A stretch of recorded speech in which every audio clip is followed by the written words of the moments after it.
এক দেশ এক ভোট নিয়ে সুর চড়ালেন অভিষেক বন্দ্যোপাধ্যায়। 2024-এ বাংলায় 7 দফা নির্বাচন হয়েছে, 2021-এ 8 দফায় নির্বাচন হয়েছে।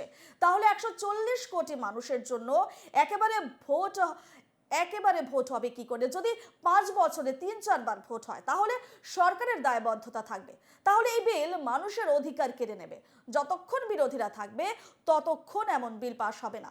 মন্তব্য তৃণমূল সাংসদ অভিষেক বন্দ্যোপাধ্যায়ের।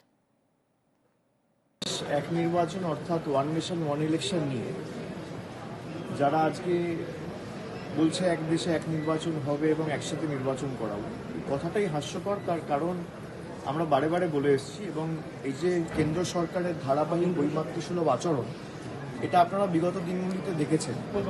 2021-এ বাংলায় যখন নির্বাচন হয়েছিল, একই সাথে আসামে নির্বাচন হয়েছিল, কেরলে নির্বাচন হয়েছিল। বাংলার নির্বাচন 8 দফায় হয়েছিল এবং কোভিডের দ্বিতীয় ঢেউয়ের সময় হয়েছে। তো যারা একটা রাজ্যে 8 দফায় নির্বাচন করায়, তারা সারা দেশে 1 দফায় নির্বাচন করাবে? মানুষকে বিভ্রান্ত করার প্রচেষ্টা। আর 1 দফা ওয়ান নেশন ওয়ান ইলেকশন কেন? মানুষ যদি 2 বছর অন্তর অন্তর নিজের ভোটাধিকার প্রয়োগ করতে পারে, তাহলে কেন্দ্র সরকার চাপে থাকবে।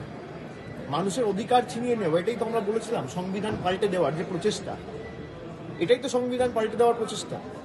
আমার অধিকার, আমি বিধানসভায় একবার ভোট দেবো, পঞ্চায়েতে একবার ভোট দেবো, পুরসভা একবার ভোট দেবো, বিধানসভা একবার ভোট দেবো, লোকসভা একবার ভোট দেবো।